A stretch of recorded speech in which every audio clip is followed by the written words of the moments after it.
Muy buenas tardes para todas las personas que nos acompañan en el día de hoy, a los que llegan a este espacio de divulgación por primera vez y los que nos han acompañado en los programas anteriores de esta serie llamada Palabra, Imagen y Memoria, que surge como una iniciativa de la Biblioteca Especializada del ICANN en el desarrollo de sus actividades de extensión durante el año 2020 y que ha elegido para este ciclo los documentos, testimonios y otras fuentes para hablar de las primeras décadas de la antropología en Colombia.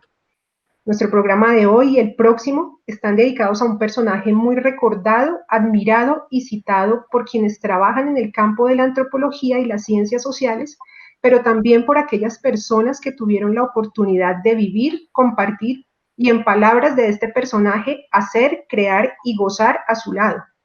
Estamos hablando de Gregorio Hernández de Alba, quien nació en Bogotá y vivió entre 1904 y 1973. Su larga trayectoria como antropólogo, expedicionario, fotógrafo, padre y esposo nos permite dedicar 2 programas para conversar sobre estas facetas con gran cantidad de anécdotas, historias, documentos, testimonios y, en suma, palabras, imágenes y memorias que hacen honor al título de nuestra serie. La primera parte de este especial la hemos llamado Gregorio Hernández de Alba, Travesías de un investigador indigenista y su familia a principios del siglo XX. En este programa conversaremos sobre la trayectoria antropológica y familiar de Gregorio Hernández de Alba a la luz de los testimonios de su hijo Carlos y de su nieto Juan Pablo Hernández de Alba y la guía del antropólogo Roberto Pineda Camacho. Para Carlos, Roberto y Juan Pablo, muy buenas tardes. Bueno, gracias Marta. Buenas tardes. Bueno. Les agradezco mucho Gracias por disponer su tiempo para compartir con nosotros este legado familiar, personal y, por supuesto, de investigación. También quiero saludar a Óscar Romero, con quien hemos construido esta serie y quien apoya desde su experiencia como antropólogo los contenidos. Óscar, muy buenas tardes. Hola Marta, ¿cómo estás? Un saludo para nuestros invitados y para las personas que nos acompañan a través de las redes sociales. Gracias, Óscar. Muy bien, entonces para comenzar voy a mencionar brevemente la trayectoria académica y laboral de nuestros invitados. Voy a comenzar por Carlos Hernández de Alba Ospina. Es hijo de Gregorio Hernández de Alba Lesmes y Elena Ospina González, y es además testigo directo de la trayectoria de su padre. Carlos dedicó más de 50 años a ser empresario, cursó estudios de pregrado en química en Estados Unidos y realizó estudios en alta gerencia. Fue fundador, además, gerente de varias empresas dedicadas a la distribución de materias primas para el campo y la industria. Actualmente dedica su tiempo a la organización y divulgación de los materiales de investigación dejados por su padre. En el año 2014 se publicó el libro La cultura arqueológica de San Agustín, obra que contó con su participación. También ha escrito para Boucara, Boletín de Antropología e Historia de la Antropología en Colombia y América Latina. También lideró la publicación de los libros Gregorio Hernández de Alba, su contribución al pensamiento indigenista y antropológico colombiano, de la colección Apuntes Maestros de la Rectoría de la Universidad Nacional de Colombia, y el libro Nuestra Gente, Namuy Misak, editado por el ICANN en el año 2019, disponible en nuestra biblioteca especializada y que, una vez superemos este tema de la contingencia, estará también para consulta y préstamo en las salas de nuestra biblioteca. En la actualidad trabaja en la publicación de 2 nuevos libros que serán lanzados en los próximos meses. Por otra parte, tenemos al doctor Roberto Pineda, como investigador de la historia de la antropología en Colombia e impulsor del proyecto de investigación sobre la contribución de Gregorio Hernández de Alba al pensamiento antropológico e indigenista de nuestro país. Es antropólogo y doctor en antropología con énfasis en antropología social. Su trabajo como antropólogo y etnohistoriador ha estado principalmente articulado por 4 ejes de investigación. Primero, etnología y etnología del Amazonas colombiano. Segundo, antropología aplicada. Tercero, antropología histórica. Y por último, el pensamiento antropológico de Colombia. En la actualidad se desempeña como profesor del Departamento de Antropología de la Universidad Nacional de Colombia y ha sido también profesor de otras reconocidas universidades nacionales y extranjeras. En la actualidad pertenece al Grupo de Antropología e Historia de la Antropología en América Latina y es miembro numerario de la Academia de Historia. Y por último, hago referencia a Juan Pablo Hernández de Alba, quien ha redescubierto la faceta de fotógrafo de Gregorio Hernández de Alba. Es graduado en los Estados Unidos como administrador de empresas y cuenta con un MBA cursado en Inglaterra, además de otros estudios relacionados en Colombia, México e Inglaterra. En el año 2015 se vinculó al Ministerio de Relaciones Exteriores de Colombia, ocupando el cargo de ministro en la Embajada de Colombia en Brasil, con posterior asignación como ministro en la Embajada de Colombia en México, cargo que terminó en abril de 2019. En México y Brasil lideró numerosos y reconocidos eventos culturales en representación de Colombia. Juan Pablo se desempeñó por más de 25 años como gerente general y empresario en varias empresas. Fue cofundador de la Fundación Compartamos con Colombia. Ha desarrollado negocios en más de 28 países y trabajado en 6, como son Colombia, México, Brasil, Ecuador, Venezuela e Inglaterra. Ha representado a Colombia ante la Organización del Tratado de Cooperación Amazónica, en los Juegos Olímpicos de Río 2016 y en el Tratado para la Proscripción de Armas Nucleares en América Latina y el Caribe y en varios comités de la Alianza del Pacífico.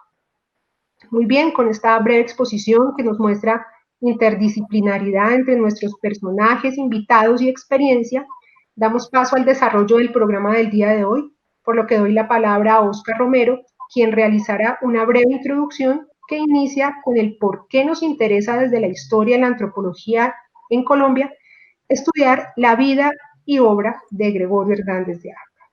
Óscar, te doy la palabra. Gracias, Marta. Bueno, hoy inauguramos un segmento de programas dedicados a la vida y obra de los pioneros de la antropología en Colombia, hombres y mujeres que han dejado huellas que conviene rastrear y que es justo reconocer. Entre ellos, Gregorio Hernández de Alba encabeza el listado de los antropólogos nacidos en Colombia y es una figura central para entender la institucionalización de la antropología en el país. Para que nos hagamos una idea del material documental con que contamos los historiadores para conocer ampliamente y con muchos matices los vínculos de Gregorio con su época, la familia Hernández de Alba donó a la Biblioteca Luis Ángel Arango en 2001 gran parte de los archivos personales de Gregorio. También hay que agradecer a la familia Hernández de Alba el interés de darlos a conocer y de ofrecer su testimonio, como lo han hecho previamente y como tendremos la oportunidad de escucharlos en este programa. La Biblioteca del ICANN, en su acervo histórico y bibliográfico, conserva documentos escritos, fotográficos y publicaciones de época, producto de diferentes etapas de su trayectoria. También contamos con una serie de trabajos de distintos investigadores sobre los cuales Roberto nos contará y a quien debemos incluir como uno de los autores más destacados. Es decir, que en los últimos años se han dado pasos importantes para revalorar los archivos, los testimonios y la investigación y fomentar a futuro el conocimiento crítico del legado antropológico de Gregorio. Ahora, esta tarea de investigación sobre su vida y obra tiene también su propia historia particular y de alguna manera surge después de un periodo que impone cierta pasión por olvidar y cierto desconocimiento. Entonces, sin entrar en más detalles, les preguntaría a Carlos y a Roberto, antes de abordar la trayectoria de Gregorio, ¿cómo ha sido este proceso de recuperación de la memoria de Gregorio Hernández de Alba? ¿Cuáles son los niveles de análisis que se han alcanzado? Y lo que no es menos importante, ¿qué pasiones subyacen como motor de esa recuperación de su memoria? Adelante, Carlos, Roberto. Bueno, empiezo yo. Este ha sido un proceso para mí personal supremamente lindo, supremamente apasionante. Como lo mencionó Marta, yo fui empresario durante bastante tiempo y hace unos 10 años aproximadamente se tomó la decisión de que ya era la hora de cerrar el negocio. Se vendieron los negocios y empecé a mirar un poconón de cajas que tenía en una bodega. Esas cajas corresponden a cuando papá muere en 1973, mi hermano Gonzalo, que fue filósofo, profesor de la Nacional bastante tiempo,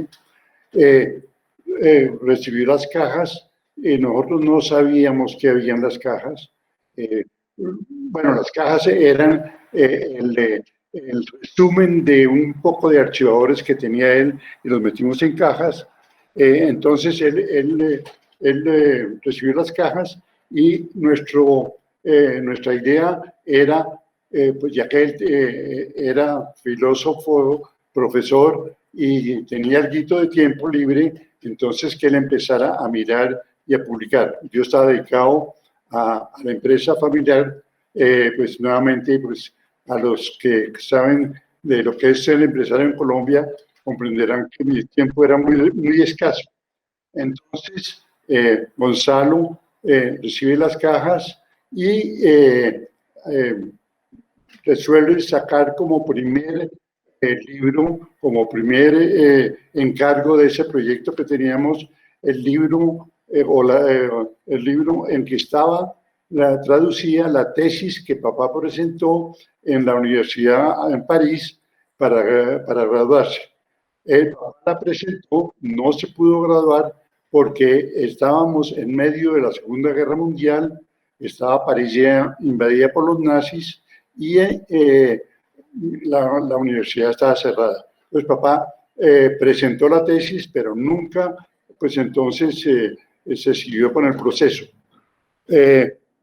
Llegó papá aquí a Bogotá y no sé, él no le puso mucha atención a seguir con la tesis porque después veremos que se dedicó a otras actividades muy productivas aquí en Bogotá y siguió la tesis en un archivo. Entonces, al morir, Gonzalo, que dominaba completamente el francés, la traduce del francés al español y con los amigos de Valencia Editores sacan el libro de que estamos hablando. Este es el primer libro ya post-mortem, llamémoslo así, de papá, en que empieza a revivir él con su tesis, con unas notas muy interesantes de mi hermano, y pues fue publicado como dije, por Valencia Editores. Después Jimena Perry, alumna de Roberto Pineda en la Universidad de los Andes, y quien era la mamá, fue la segunda esposa de mi hermano Gonzalo. Entonces Jimena utilizó mucho de los materiales para hacer su tesis y nuevamente dirigida por Roberto. Entonces, ya tenemos la segunda obra, la de Jimena. Después salen bastantes tesis de alumnos de historia o de antropología sobre el tema de papá, pero ninguna fue muy publicada, muy publicitada. Pasamos entonces una vez recibo yo en Bogotá una llamada de Roberto Pineda y me dice que él no es de la familia del otro Roberto, antropólogo, y que estaban muy interesados en saber qué material podría yo tener de papá. Dije, tengo no sé cuántas cajas en una bodega, no sé qué hay en esas cajas, y me dijo que el Museo del Oro estaba preparando una exposición sobre los fundadores de la antropología y que querían incluir, ojalá si fuera posible, instrumentos de papá.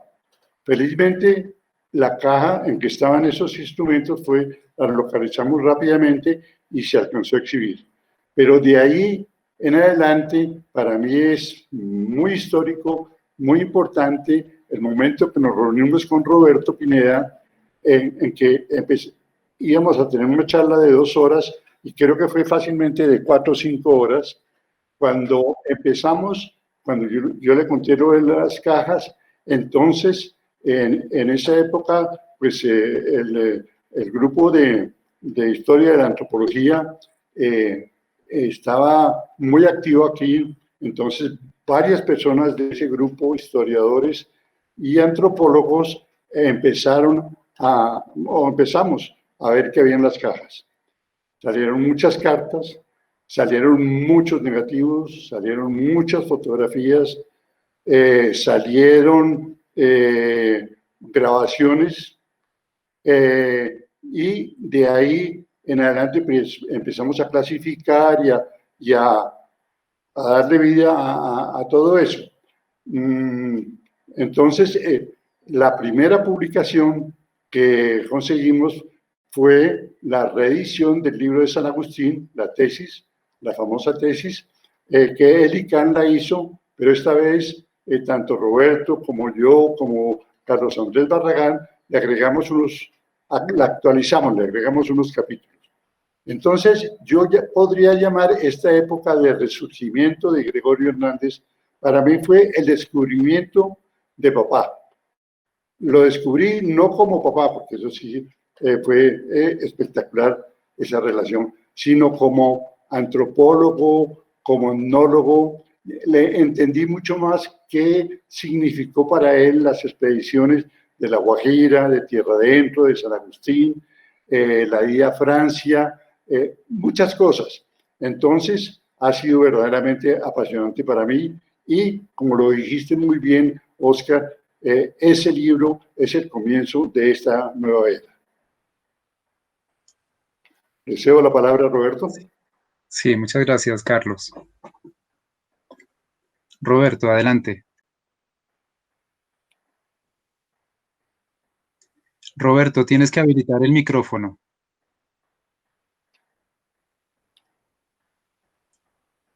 Bueno, gracias. En primer lugar, gracias a Marta y a Oscar y a todos los colegas y a Carlos, a Juan Pablo y a los colegas también del Ministerio que nos están ayudando en esta transmisión por este programa y por la invitación.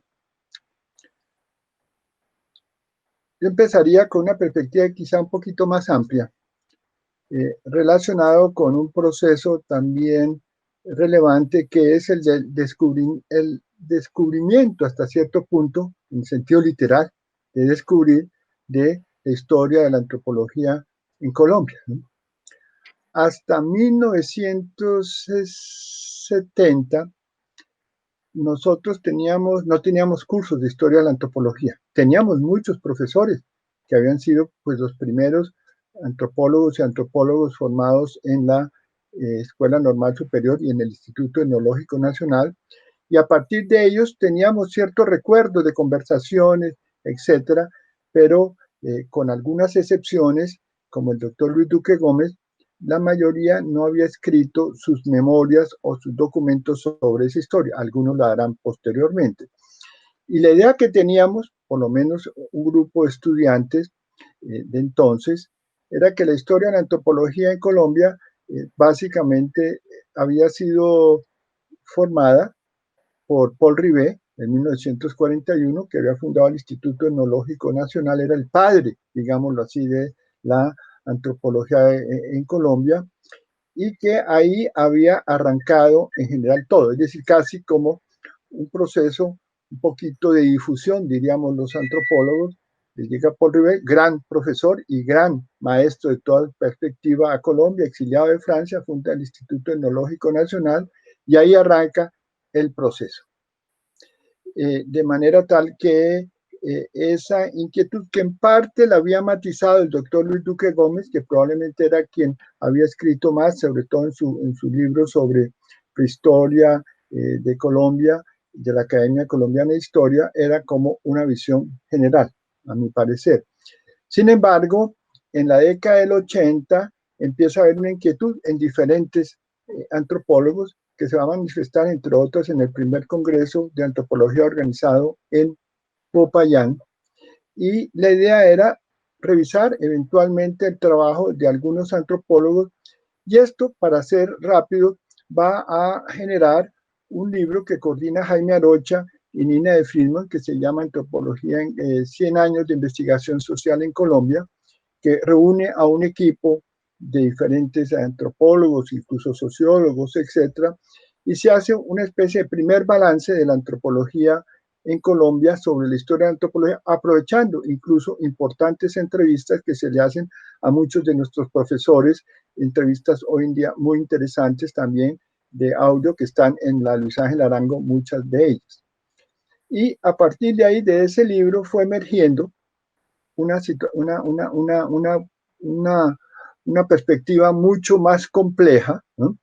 Y sobre todo, sin demeritar el papel de Rivet, fue emergiendo el rol de la Escuela Normal Superior, con su rector Francisco Socarrás, y también el rol de Gregorio Hernández de Alba. O sea que aquí en estos artículos, algunos de estos artículos van a manifestar el interés que aparece Gregorio Hernández de Alba en diferentes artículos, y creo que ahí empieza un proceso muy interesante de auscultar y delinear cuál había sido el rol de Gregorio Hernández en ese contexto. Entre otros, era el cofundador del Instituto Etnológico Nacional,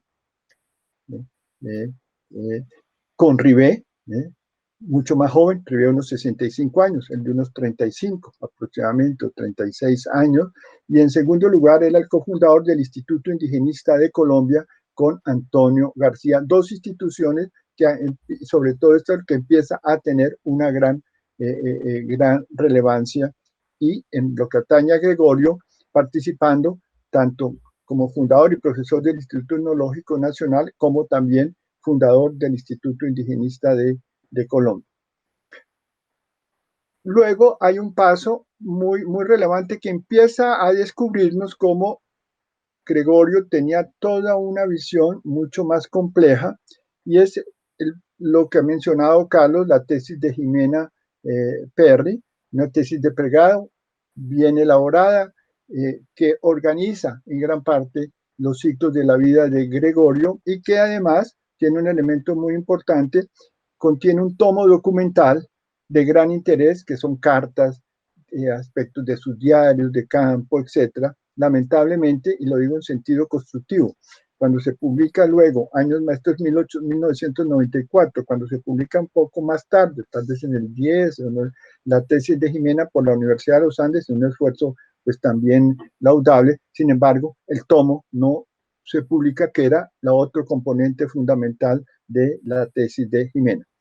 Pero, entre tanto, hay otra persona que lo ha redescubierto, que es una historiadora norteamericana, Brett Trojan, que hace un gran trabajo sobre el Cauca y que hace una síntesis muy interesante sobre la vida de Gregorio Hernández de Alba, indigenista, que para los de mi generación, Gregorio Hernández era visto como funcionario de asuntos indígenas, básicamente sin captar nosotros todo el gran esfuerzo que había tenido en la fundación por primera vez de una política pública del Estado colombiano frente a los indígenas, en un contexto complejo del Frente Nacional, y que de todas maneras va a dar origen a una gran legislación indigenista y otras acciones. Pero Brett Trojan sí capta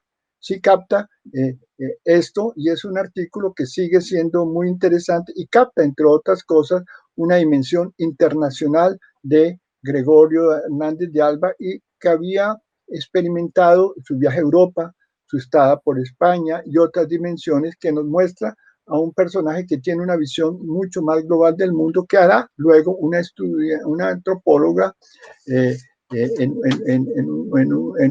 Elizabeth Bertal, en un artículo posterior.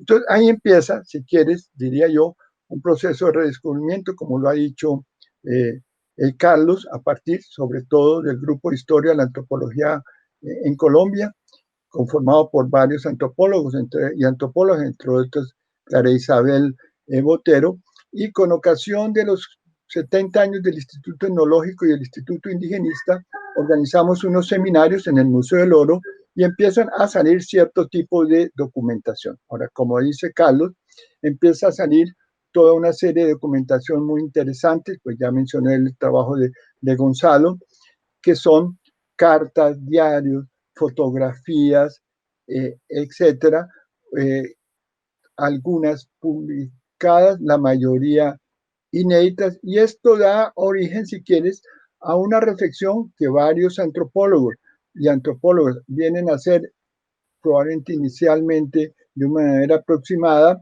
Voy a referirme no a todos, porque sería muy largo, pero quiero referirme básicamente, entre otros, al trabajo de Felipe Rugeles, que entra a estudiar la vida de Gregorio en tierra adentro y organiza una película que se llama El Doble Yo, y un trabajo reciente también de Marcela Rodríguez sobre el indigenismo en Colombia.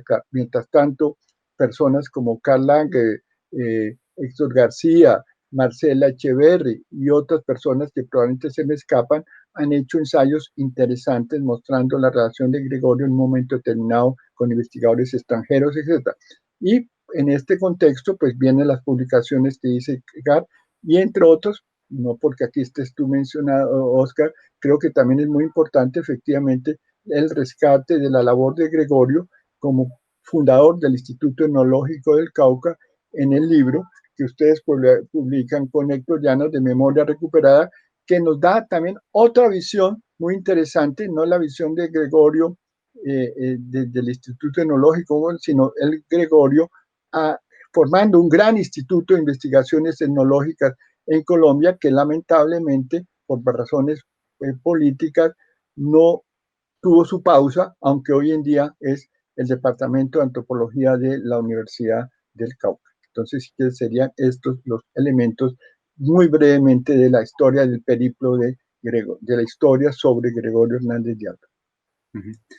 Muchas gracias, Roberto. Pues entonces demos paso a hablar un poco sobre la vida y obra de Gregorio. Para hacer este recuento un poquito, pues vamos a continuar hablando sobre distintas etapas y me gustaría un poco introducir cada una tratando de situar un poquito este proceso institucional en el que Gregorio participa pues como creador, ¿no? Entonces, en este sentido, recordábamos en el capítulo pasado la conferencia de Gregorio dirigida a los directores de educación de todo el país el 1 de mayo de 1935, en la que plantea la articulación entre la enseñanza y la investigación arqueológica a partir de la reivindicación del ideal de lo indígena como símbolo de la nacionalidad colombiana.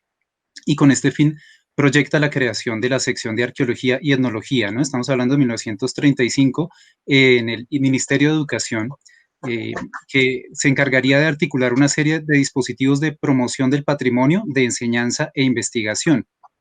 Más allá de estos proyectos institucionales, en este momento me gustaría preguntarles, porque llama la atención que para 1935 Gregorio no tenía un título de etnólogo, ya que pues, no existían en el país en ese momento esta clase de instituciones que otorgaran estos títulos. Sin embargo, es alguien que tiene ya una posición muy clara, uno puede verlo en esa conferencia y seguramente en otros textos, y es una posición muy apasionada también por la etnología y la arqueología.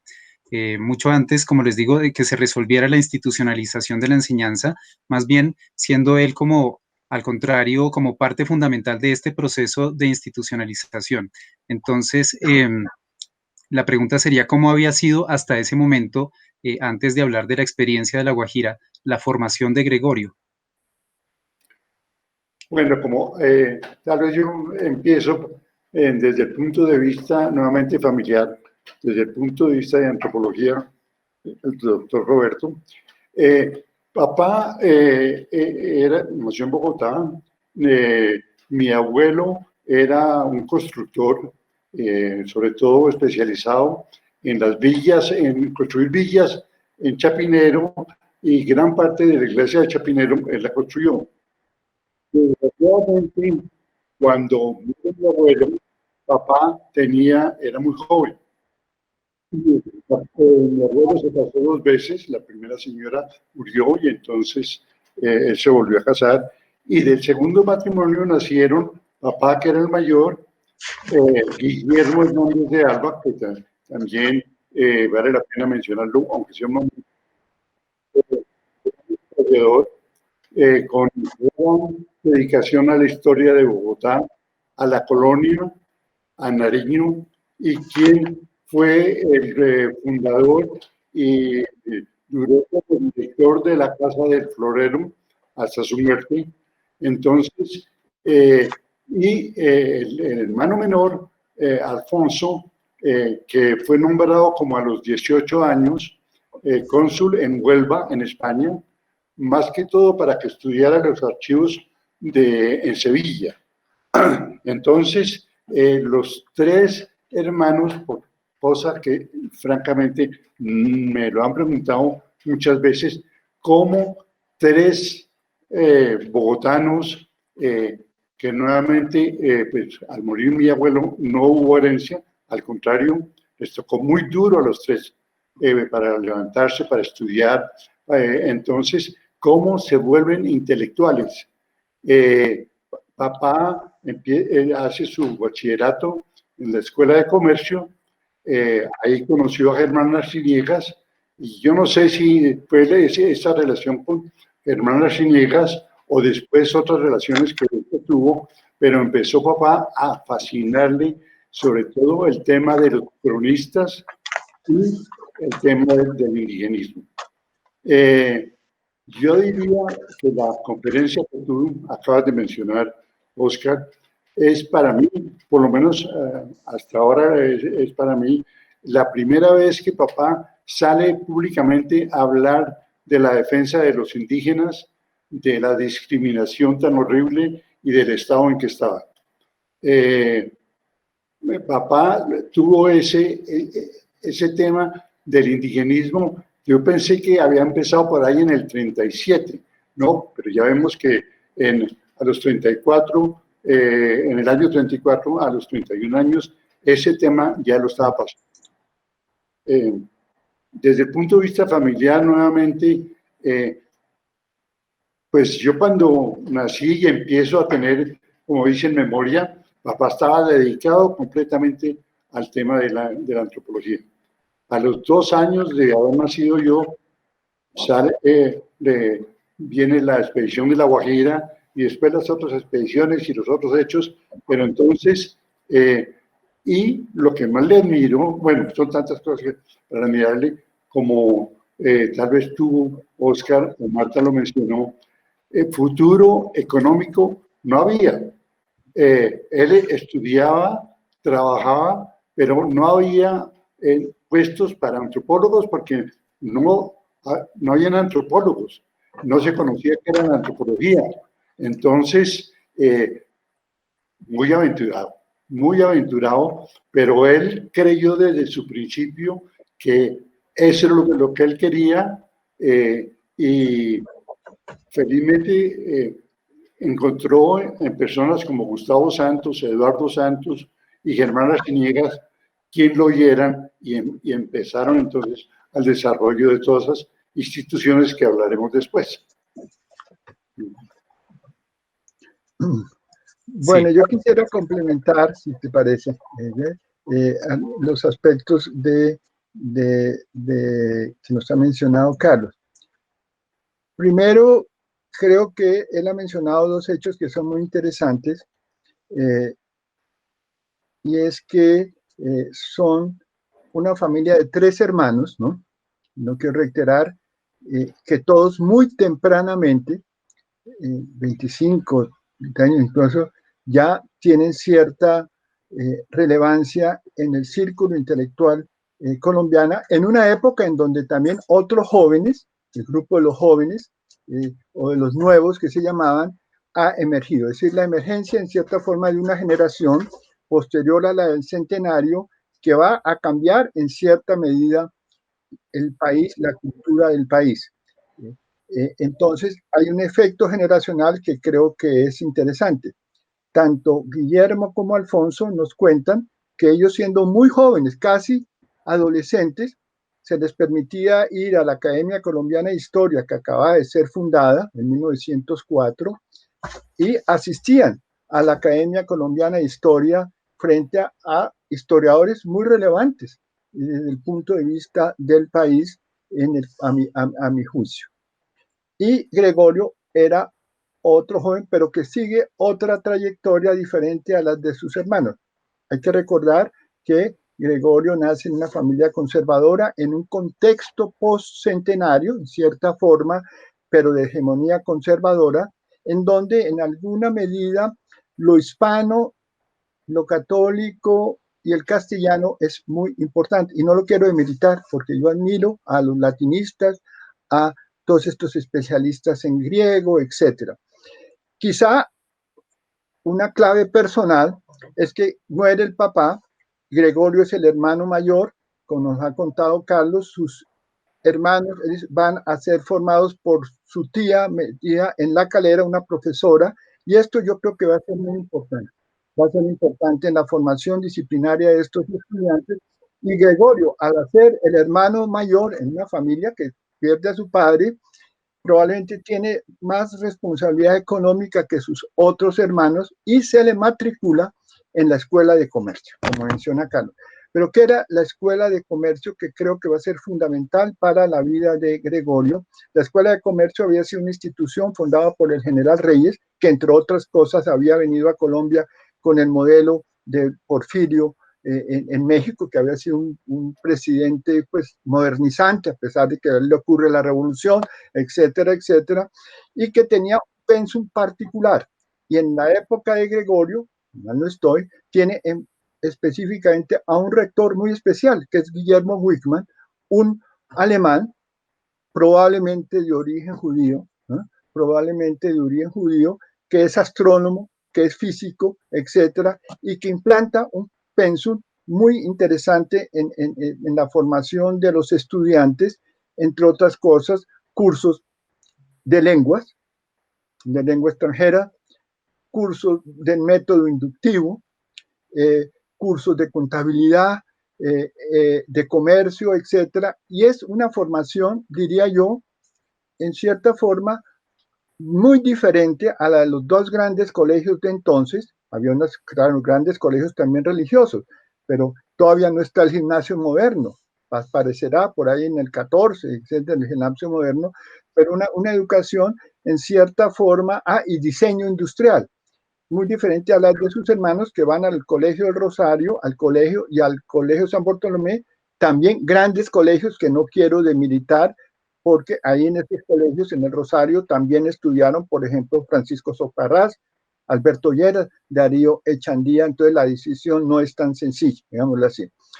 Y eso, creo yo, para Gregorio va a ser muy importante porque además, digamos, de una formación que viene por la casa y por el ambiente. En 1917 se había creado el Día de la Raza, se había celebrado en 1892 el centenario de la llegada de América, la Sevilla, pero también a Colón. Nosotros somos Colombia, entonces, etcétera, etcétera. Entonces yo creo que él tiene ahí una formación, por decirlo así, no quiero exagerarlo, pero en alguna medida no solamente práctica, ¿no?, sino en cierta forma experimental, ¿no?, que va a ser muy importante porque va a pensar un poco diferente a lo que pensaría un egresado del Rosario o un egresado del San Bartolomé, sobre todo del Rosario, en donde Aristóteles era la cabeza principal, pero aquí es los pensamiento experimental y la inducción, etcétera. Bueno, y ya básicamente entonces ahí creo que se forma una perspectiva de Gregorio, no el historiador, digamos, dedicado, sino la persona que también le interesarán otros fenómenos, sin perjuicio de los historiadores, que nosotros también pues hacemos historia y no vamos a hablar mal de los historiadores, ¿no?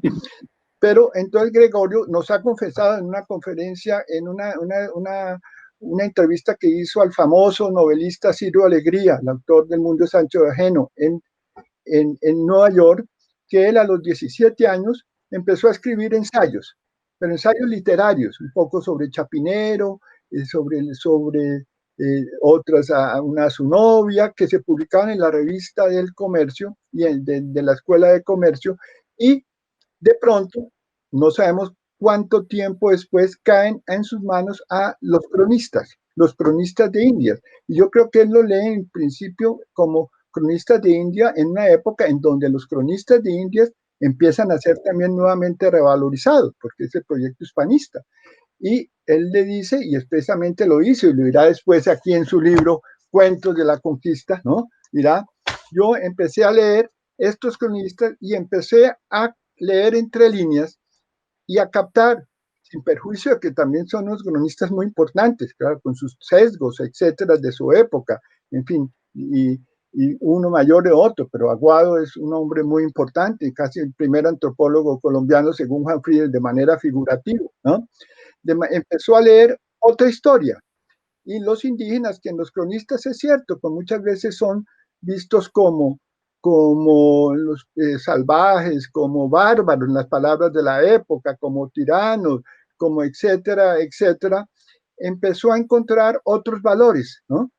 Que va a ser lo que él va a expresar en su gran libro, Cuentos de la Conquista, que probablemente después nos podemos referir a él, pero él dice, de la lectura de los cronistas derivé a la etnología y a la arqueología. Eso lo dice él explícitamente. El tiempo de esto no lo sabemos muy bien, fue corto, pero sí fue una maduración porque, como tú lo sabes y lo que sabemos ya a finales del principios del 30, Gregorio está trabajando con los miembros del grupo Bache, con la revaloración del lote rígeno, viene esa conferencia que tú dices que es tan interesante, en donde Gregorio dice, mire, detrás del campesino y del colombiano hay la raza y el alma indígena. No nos tenemos que alarmar con la cosa de raza, era el lenguaje de la época. Y detrás de eso es lo que él se va a proponer hacer. Pero también en la Escuela de Comercio, ya para terminar, no es solamente un área de formación, sino de redes, porque en la Escuela de Comercio estudia Eduardo Santos, estudia aparentemente Chandía, probablemente Gustavo Santos y otros, y Germán Arciniegas, y estos van a ser parte de los jóvenes. Bueno, Eduardo Santos es de la generación del centenario, pero van a ser estos jóvenes los que junto con otros jóvenes van a cambiar en gran parte el país en la década del 30. En síntesis, ya en el 34, probablemente por sus conexiones con Germán Martínez, pero por sus propias conexiones, porque como ha dicho Carlos, Alfonso, que es un gran historiador, lamentablemente muerto de una manera, una flor que prometía mucho, está muy tempranamente, 21 años en Sevilla, en Huelva, ¿no?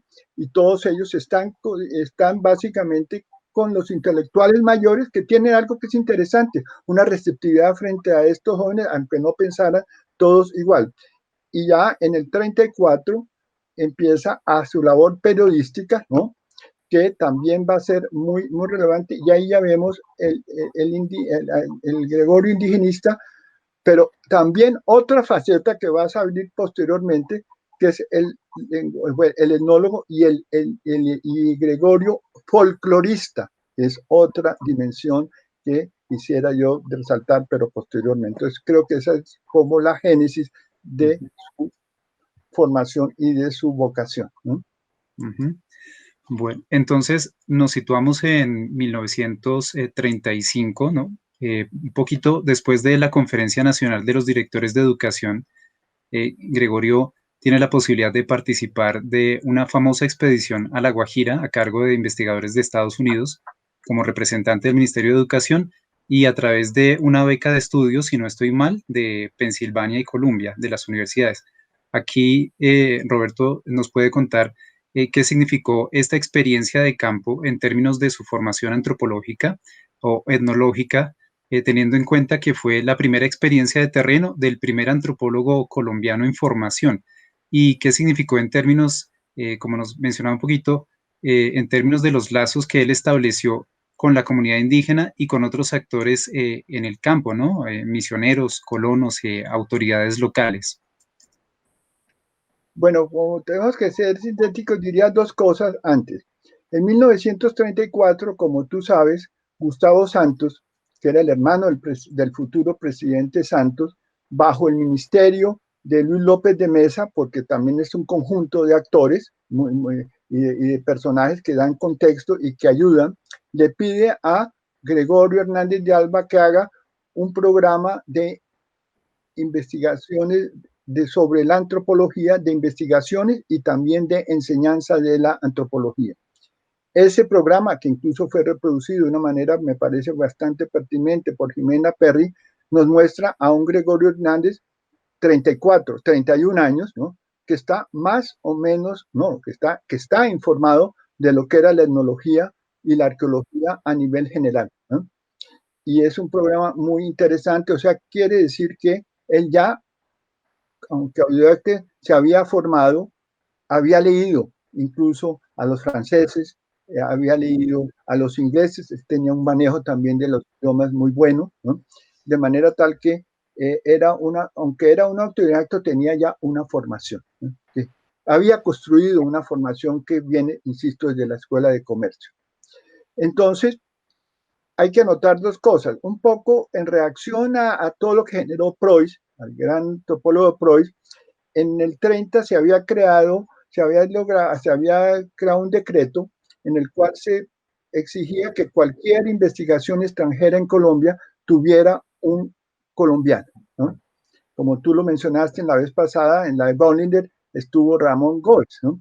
Y aquí entonces el Ministerio de Educación pues se buscó a otra persona, y por varias razones, el hermano Guillermo dice que fue por él, el ministro, por la palanca de él, el ministro de Educación nombró a Gregorio, pero creo que probablemente influyó, pero no fue determinante porque ya Gregorio como era una persona conocida en ese contexto.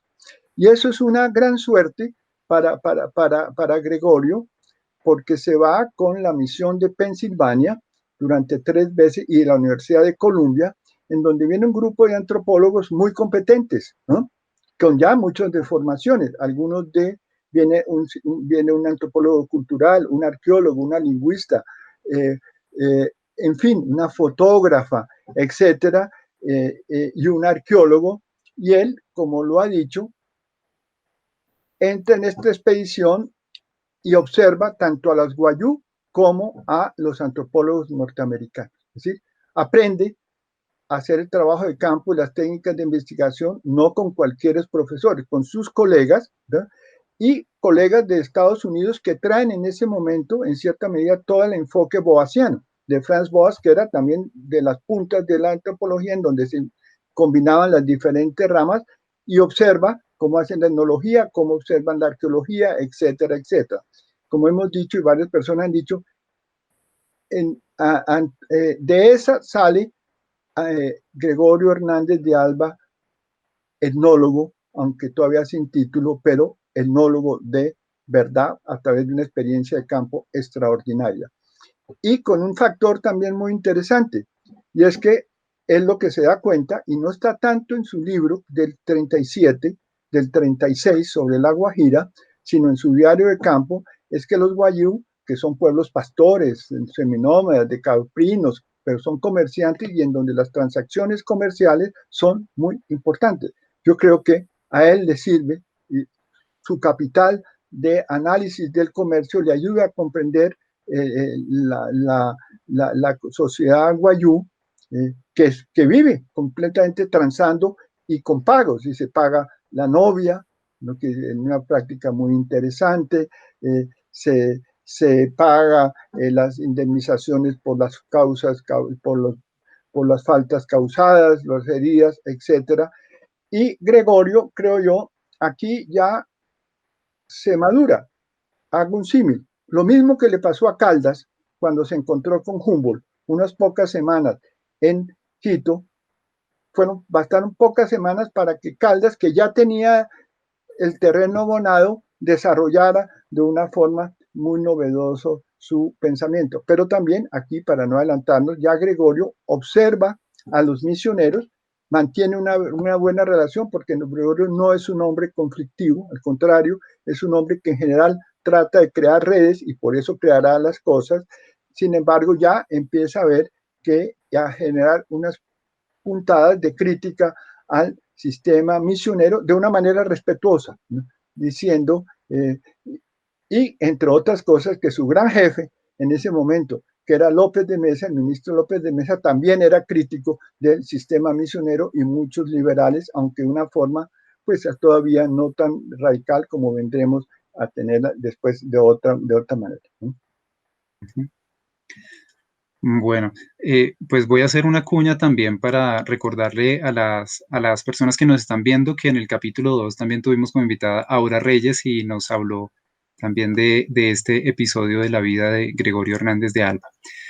Pasamos un poco, porque el tiempo apremia, a las primeras expediciones que hace entonces Gregorio ya como a partir de esta formación en Tierra Adentro y San Agustín. Hay muchas cosas de qué hablar sobre esto, entonces voy a tratar de situar algunas cuestiones, a ver qué resuena libremente, y no sin antes sin esbozar un poco el panorama institucional, ¿sí? Desde el regreso de Gregorio de la Guajira, podemos decir que se crea, de hecho, a finales del 35, la sección de arqueología en la Dirección de Bellas Artes, cuyo origen parece confluir con la creación por Gregorio y otras personas de la Sociedad de Estudios Etnológicos y Arqueológicos, que decanta todas las funciones que han querido institucionalizar estas entidades desde por lo menos, bueno, Aura también nos habló la vez pasada de esto, desde la Comisión de Historia de Antigüedades que creó la Academia de Historia, pasando por la fundación en 1931 del Museo de Arqueología y Etnología. Eh, digamos, esta sociedad trata de decantar todas estas funciones digamos, tuvo mucho que ver con la creación del Parque Arqueológico de San Agustín y van a estar muy ligados, digamos, a partir de este momento, sobre todo con esta función. En medio de este ambiente institucional, al que debemos sumar también la preocupación de la gobernación de la Universidad del Cauca y de la gobernación y la Universidad del Cauca, Gregorio viaja por primera vez a Tierra Adentro en compañía de su familia, y poco después a San Agustín, ¿no? A donde también son enviados estudiantes de la especialización en ciencias históricas y geográficas, que también mencionábamos la vez pasada, de la Facultad de Ciencias de la Educación, ya transformada en Escuela Normal Superior, con los que tal vez Gregorio entró en una relación pedagógica.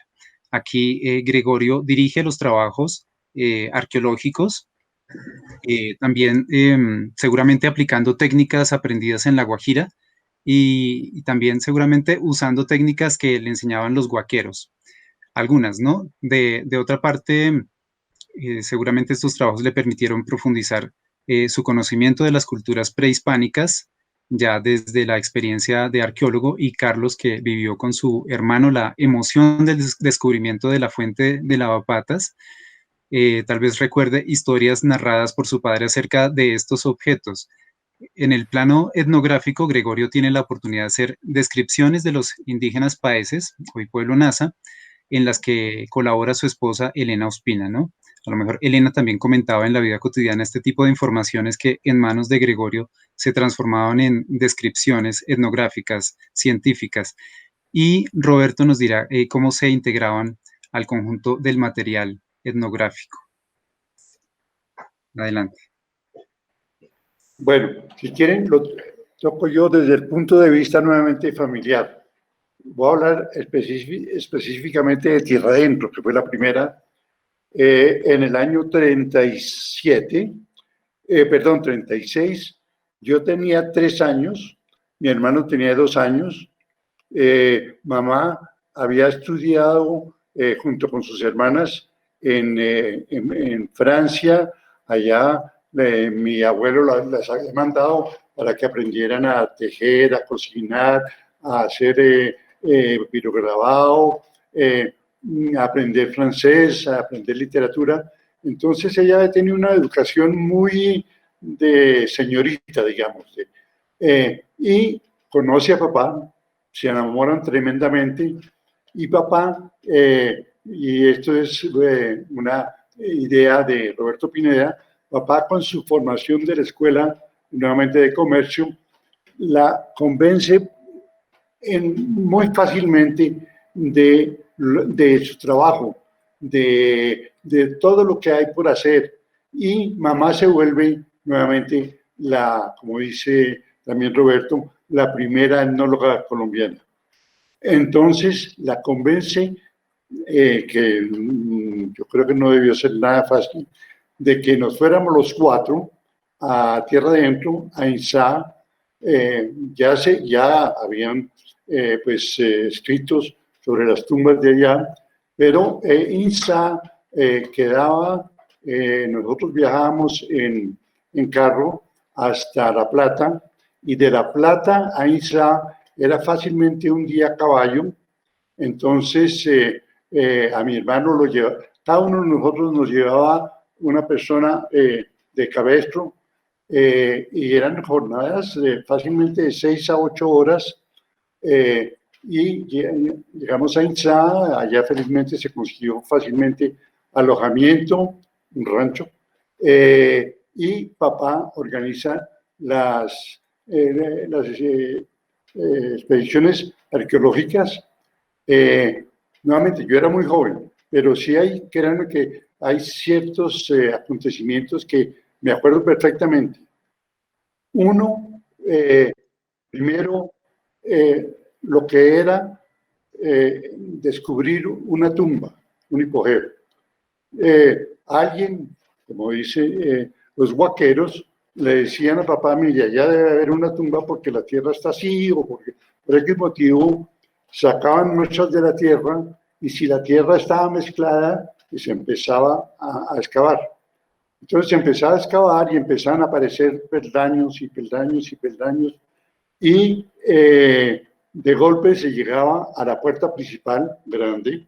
Veremos, yo sé que Juan Pablo nos va a mostrar una foto de esas, y generalmente la puerta principal estaba cerrada con lajas. Entonces se quitaban las lajas, se dejaba salir el aire, pues nuevamente había estado ahí 400, 500 años, quién sabe cuánto. No se podía entrar, y se entraba después de, digamos, unas 5 horas, se entraba con lámparas Petromax para ver. Y eso de llegar nuevamente de 3 años y ver de golpe unas figuras en rojo, en negro, en blanco, tremendamente impactantes. Eso no se me olvida. Tampoco se me olvida una vez a mi hermano, pues de 2 años, lo vio picar algún insecto, se le infectó, y entonces la cosa no, con fiebre. Mamá, ¿qué resolvió? No había médico. Entonces tomó la decisión, muy guapa, cogió una plancha caliente y se la puso en la herida. Le cauterizó de esa manera la herida. Hay tantas anécdotas de esas, de lo que fue la vida familiar. Y otra cosa que sí me acuerdo es una costumbre que duró hasta cuando mi hermano y yo nos fuimos a estudiar por fuera en la universidad. Era de que todas las noches cada uno contaba sus experiencias del día. Papá, que era un muy buen conversador, nos contaba de todo lo que había pasado ese día. Mamá también.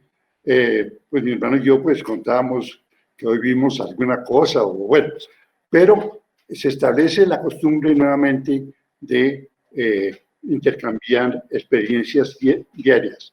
Entonces, por eso fuimos tan cercanos los 4. Fue una familia supremamente cercana. Cada uno pues cogió caminos distintos. Yo estudié química, mi hermano filosofía. Papá quería hasta cierto punto que alguno de los dos estudiara antropología, no se dio, pero nos quedó el grato recuerdo de toda esa expedición. Yo tengo el libro de cuentos de la conquista aquí conmigo, en una edición especial que la mandó empastar él, con una dedicatoria. Está dedicado a sus 2 hijos. Esto es en el año 37. Yo tenía 4 años, mi hermano 3, y dice: Carlitos, mi pequeño secretario, ya era el secretario de él a los 4 años. Este libro que como un beso te doy ahora, quiera Dios que se vuelva una aspiración, un impulso cuando estés grande. Se cumplió.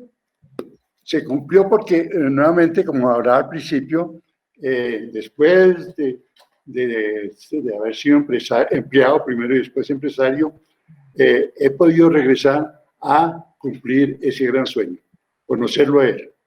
Entonces, Tierra Adentro pues fue el inicio de esa unión tan grande de los cuatro y de esas experiencias tan lindas. Ahí. Muy bien.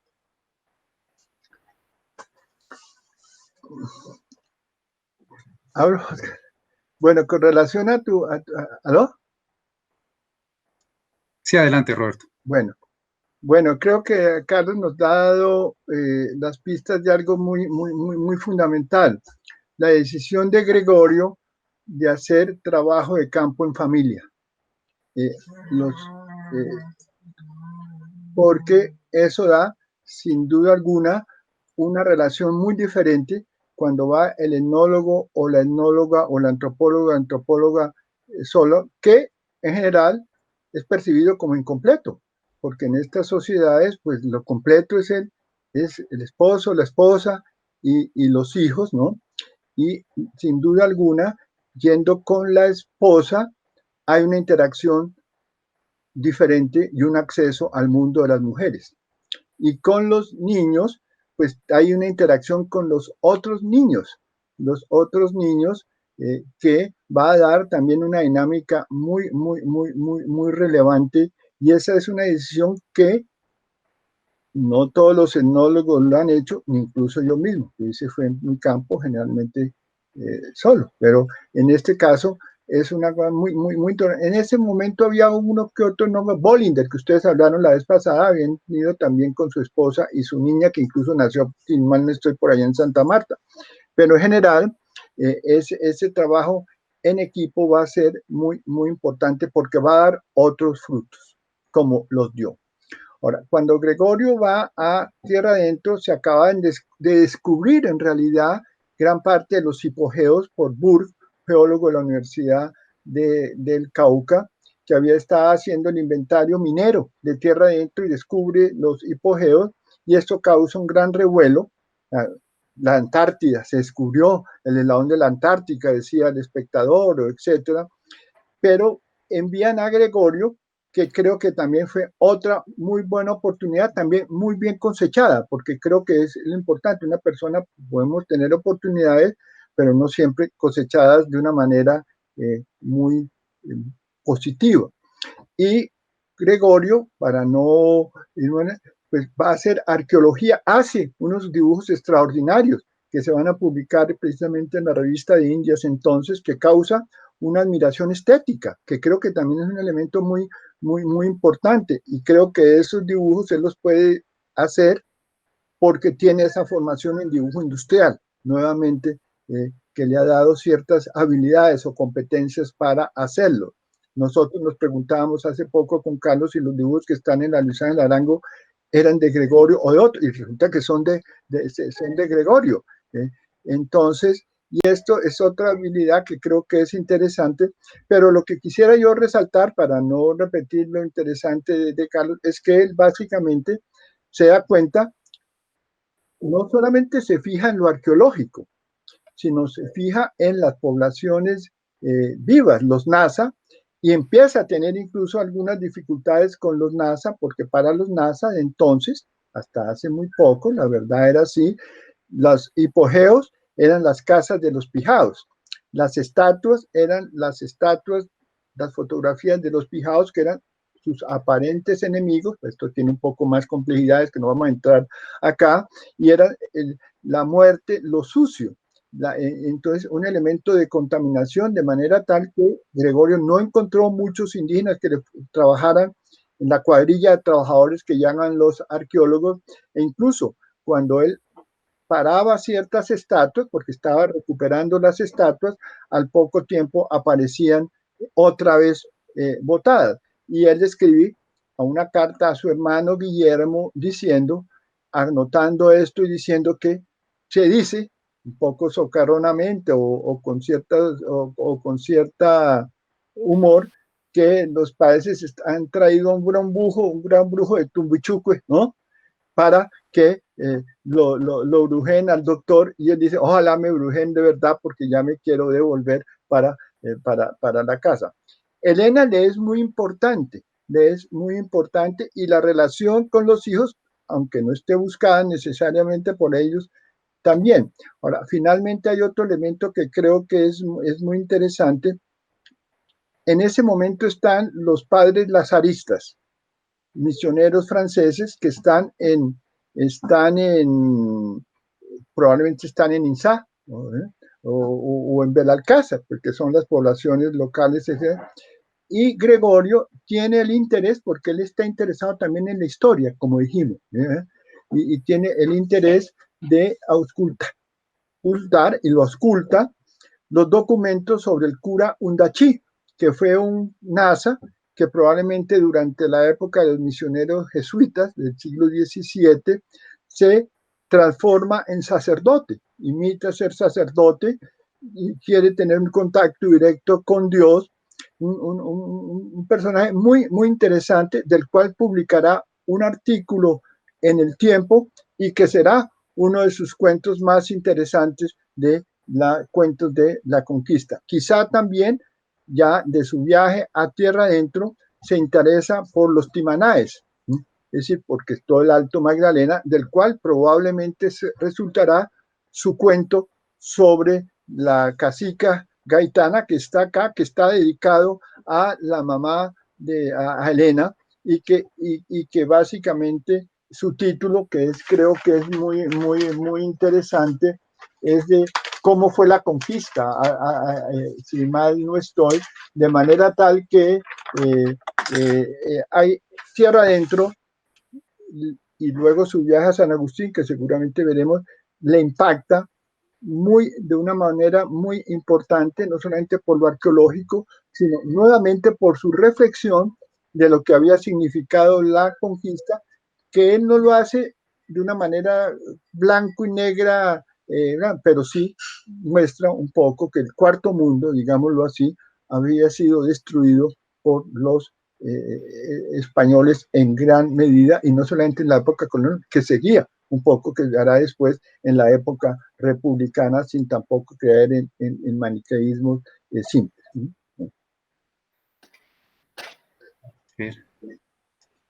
Gracias, Roberto.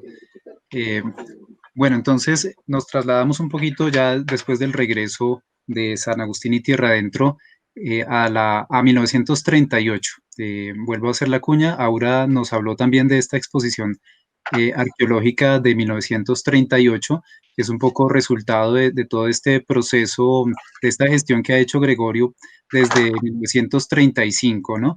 Y que recoge, pues, digamos, todos estos esfuerzos de investigación, tanto arqueológica como etnológica.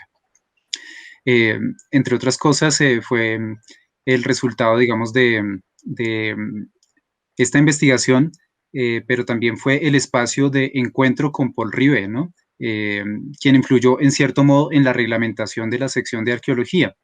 Básicamente, Gregorio logró que se designara el puesto de jefe encargado de la supervisión de las labores de Inspección Nacional de Monumentos, el levantamiento de planos, la elaboración de reproducciones y los trabajos en el Parque Arqueológico de San Agustín y en Tierra Adentro, que todavía se demoraba un poquito en constituirse como parque arqueológico. Mientras tanto, Paul Rivet presentaba al gobierno el acuerdo colombo-francés que posibilitaría el intercambio entre Gregorio y Henri Lehmann, para que el colombiano conociera el funcionamiento del Museo del Hombre y pudiera adquirir la experiencia necesaria para la formación de un museo similar en Colombia. Inmediatamente se emite una ley sobre ampliación de trabajos arqueológicos en San Agustín y Tierra Adentro, que estipula el nombramiento de un técnico extranjero para la dirección de los trabajos en San Agustín y Tierra Adentro y el envío al exterior de jóvenes iniciados en arqueología y etnología para hacer estudios de especialización. Nuevamente, este es el marco que permite la formación etnológica y museológica de Gregorio Hernández de Alba, quien emprende con su familia el viaje a Europa. Entonces, aquí, para dar la palabra a Carlos y Roberto, para que nos cuenten sobre los estudios y actividades de Gregorio durante esta etapa y cómo estos se relacionan con la formulación del proyecto del Instituto Etnológico Nacional, ¿no? También es interesante y triste el proyecto no realizado de construir un gran museo de antropología para Colombia, que imagino tendría como ciertas dimensiones, quizás un poco como el de México. Bueno, guardando las proporciones, existía ese proyecto. Por cierto, Carlos y su hermano tuvieron también la oportunidad de conocer ciertas facetas pedagógicas de Paul Rivet en el Museo del Hombre y vivieron en carne propia la invasión nazi de Francia en este momento, que también conocemos a través de algunos escritos de Gregorio. Entonces, para que nos comenten ustedes sobre esta nueva etapa. Bueno, hablar del viaje a París en poco tiempo no es fácil, porque pasaron muchas cosas, nos pasaron muchas cosas. Sí, papá conoce a Rivet en la exposición del 38, lo acompaña por orden del presidente, del futuro presidente Santos, a conocer San Agustín. Ahí se estableció una gran amistad y al regreso Rivet tiene una reunión con el futuro presidente, le faltaban una semana para posesionarse y Santos le dice que nuevamente que le había parecido San Agustín. Él dijo que maravilloso, que eso había que conocerlo más a fondo y que pues, nadie lo estaba estudiando. Entonces el presidente le pide a papá, Rivet, que le presente un proyecto para cómo se podría desarrollar la antropología y la etnología en Colombia. Rivet le presenta un proyecto y entre los cuales está él que era director del Museo del Hombre en París, recibiría a un estudiante colombiano y allá lo entrenarían para que regrese a Colombia y empiecen a desarrollar todos los estudios y los trabajos de antropología. Papá fue escogido rápidamente. Nuevamente les menciono que pues, la exposición que fue en agosto. Entonces, a fines de diciembre ya estábamos embarcando en Buenaventura para París. Para mí, mirado bajo los ojos de hoy, que en agosto piensen vamos a hacer esto y que ya nosotros estuviéramos en un barco 4 meses después es un récord. A papá lo nombraron segundo vicecónsul del Consulado de París para ayudarlo en la parte económica allá en París, pero su principal función de que le dio el presidente es usted vaya, prepárese allá en el Museo del Hombre, en la Universidad de París, para regresar y que creemos la antropología en Colombia.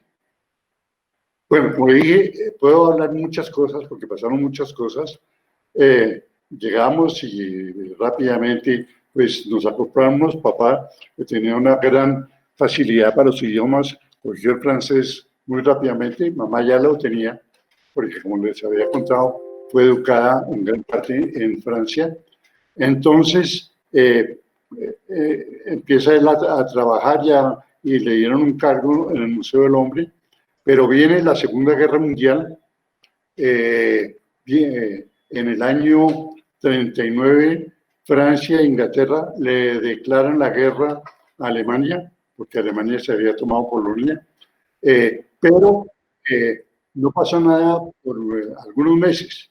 Ni los ingleses y franceses atacaron a los alemanes, ni los alemanes atacaron a los franceses, porque los alemanes estaban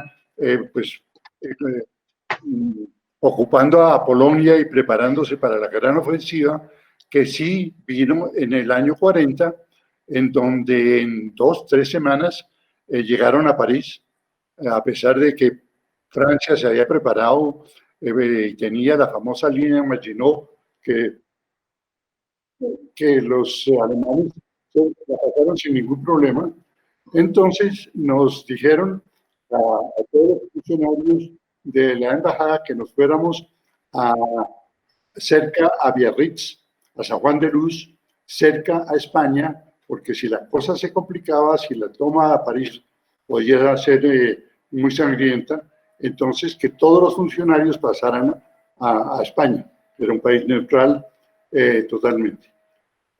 Pasaron muchas cosas. Después de eso vino, pues, bueno, entraron los alemanes a París sin ninguna resistencia francesa y ya nos dejaron volver a París. Papá estaba pues terminando, como decía antes, sus estudios allá pero sí se rumoraba que la guerra se iba a recrudecer, que Inglaterra y Francia iban a conseguir más aliados, Estados Unidos, y que eso se iba a complicar. Hasta el año 41 se recibió la orden de dejar todos los funcionarios del consulado, de dejar París, de dejar Francia, salimos y salimos con el profesor Rivet. El profesor Rivet, nuevamente fundador y director del Museo del Hombre, era buscado por los nazis porque para ellos el Museo del Hombre era la antítesis del nazismo.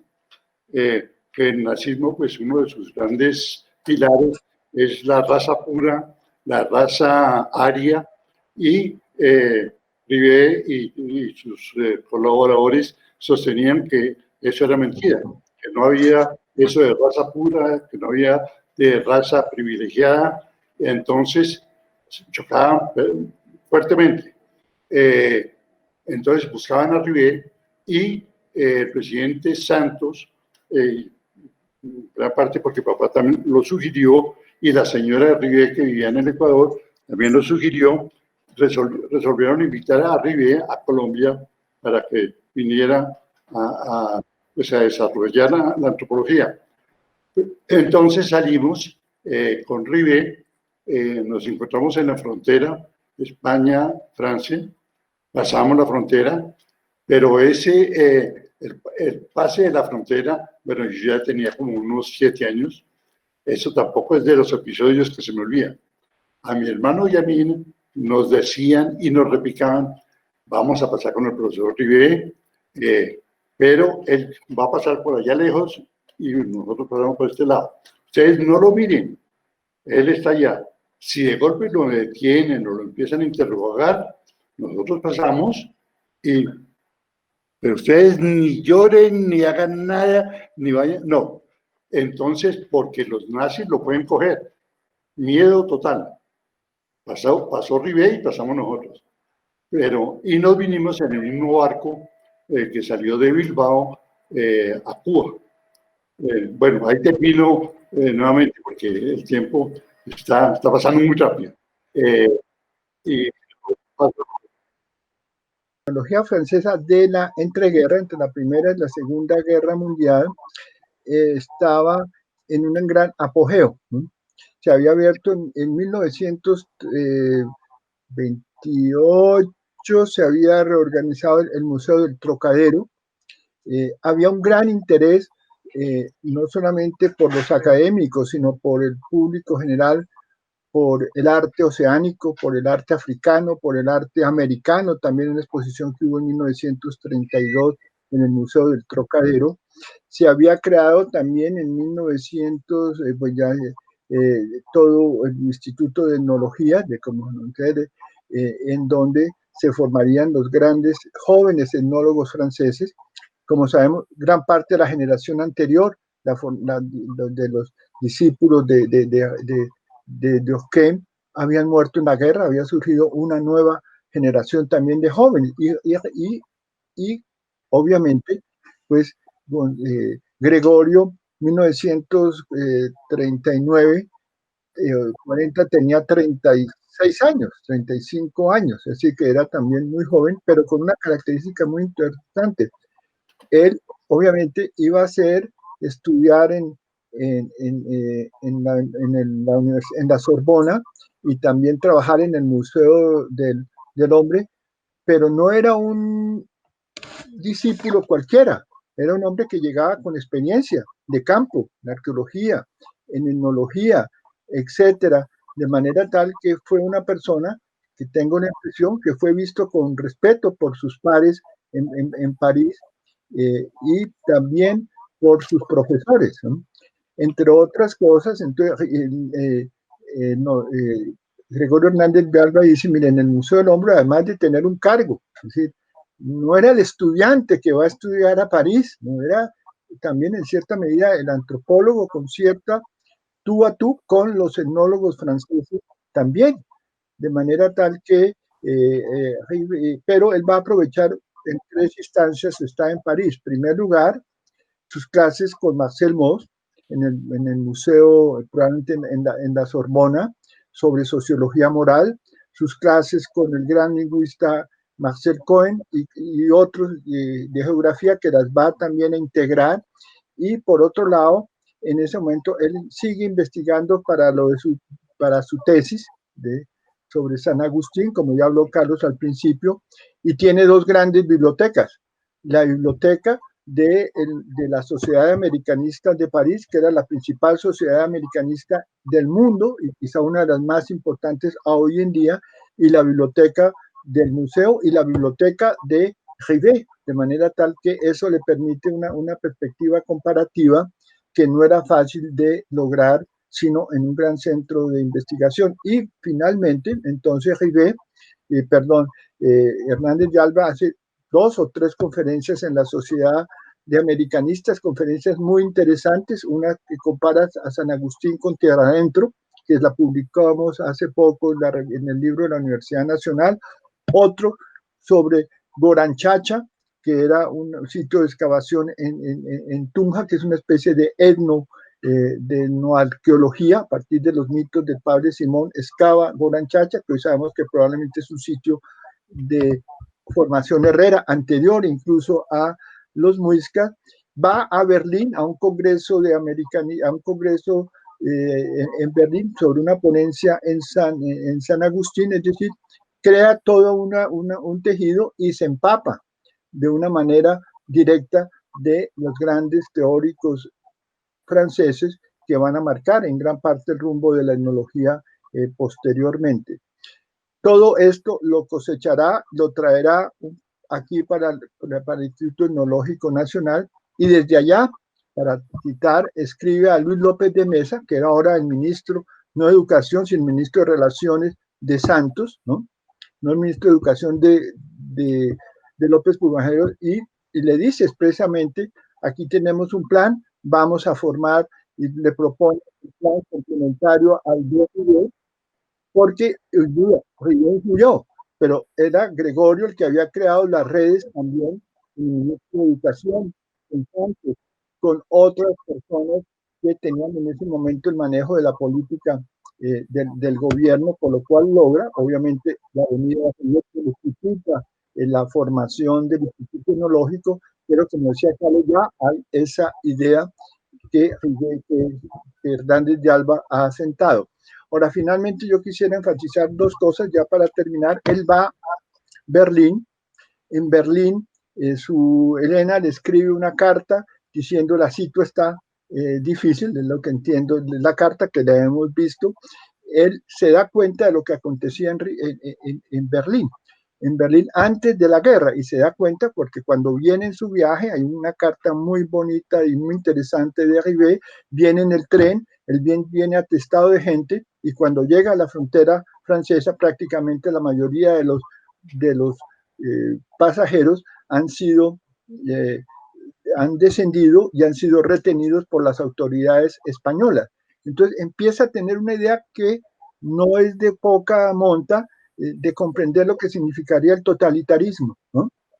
Luego va, cuando ya para terminar, con Rivet en la frontera, lo que nos ha contado Carlos, está unas semanas o unos pocos días en Bilbao, va y visita la ciudad cuna del oidor Hernández de Alba, que era su ancestro inicial, pero también en su diario de campo, según nos cuenta Troya, y también Marcela Echeverry, creo que también, se da cuenta de la situación deplorable que está España, la España franquista, de manera tal que ahí él se formará una idea que Brent Troyan, creo que hace que es interesante, va a ser un enemigo de los modelos totalitarios, tanto comunistas como fascistas, y le va a marcar su rumbo político una vez que regresa aquí a Colombia. En esa época muchos franceses estaban fascinados por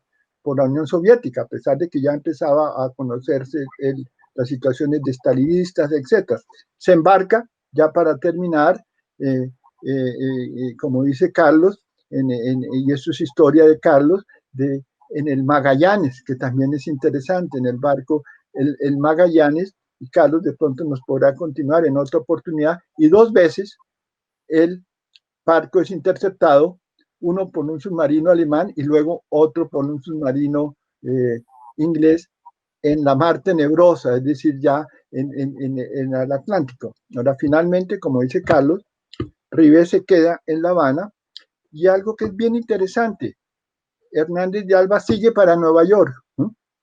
Y en Nueva York lo que sabemos es que no es un viaje de turismo, que hubiera podido hacerlo, es un viaje en donde él va a la Universidad de Columbia, que era el centro realmente de la antropología más importante en los Estados Unidos, porque ahí está Franz Boas, de con un poco con la de California, y ahí va a tener una relación muy interesante con estos antropólogos norteamericanos, algunos después van a venir, vamos a verlo posteriormente si hay tiempo, cuando funda el Instituto Etnológico del Magdalena, como ustedes, y, y entre otras cosas, tiene una carta con Lévi-Strauss, el joven Lévi-Strauss, que formaba parte de la resistencia también francesa allá. O sea que nuevamente lo mismo hace un grupo que va a ser muy importante, ya finalmente por una razón.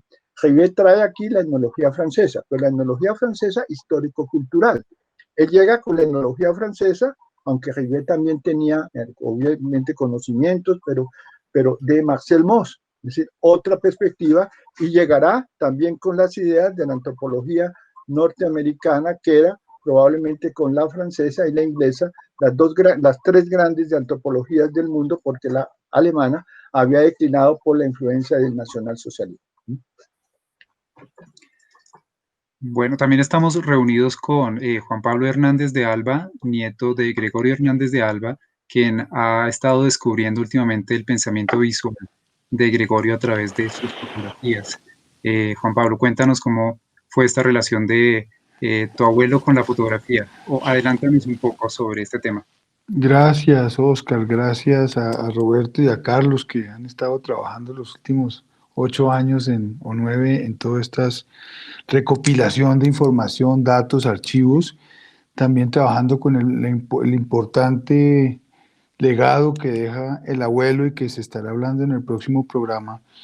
El año pasado empecé a conocer más el archivo fotográfico de Gregorio, y en el próximo programa estaré muy contento de poder compartir no solo los procesos que hemos realizado para recuperar la fotografía, como la que se ve aquí detrás de mí, que son fotografías espectaculares, sino también cómo estamos trabajando con los 4.000 negativos que dejó el abuelo Gregorio de cada una de estas expediciones, reuniones familiares y viajes que hizo por el mundo. Entonces, muy contento de compartir con mi papá, de compartir con mi abuelo todos estos temas que se han trabajado en familia, y de poder hablar en el próximo programa más sobre este tema tan interesante que es la memoria fotográfica. Muchísimas gracias por la invitación, y a Licán y a Marta Jimena también por este gran esfuerzo que están haciendo.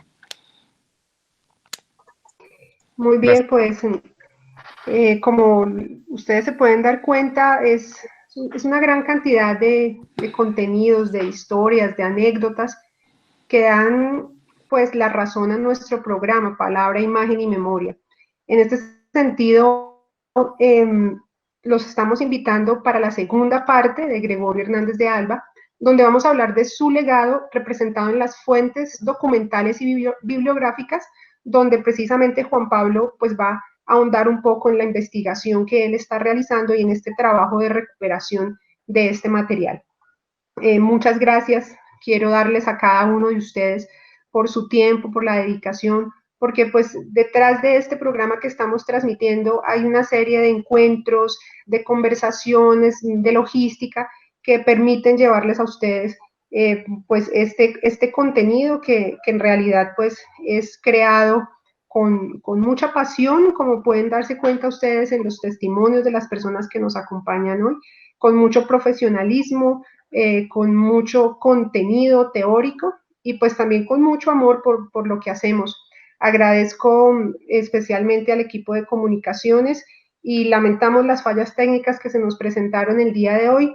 Sin embargo, pues son contingencias que se presentan y pues agradecemos la comprensión de ustedes. También quiero agradecer a la Subdirección Científica que ha apoyado esta iniciativa, a los compañeros de la Biblioteca Especializada que nos han ayudado con la recopilación de información, de fuentes, a la difusión y por supuesto agradezco a quienes nos acompañan, a quienes apoyan estas iniciativas con su presencia y pues quedamos pendientes de las preguntas que seguramente surgen de este programa para que las puedan manifestar y las podamos poner en consideración y para responder de nuestros invitados en 15 días que esperamos poder realizar la segunda parte de este programa.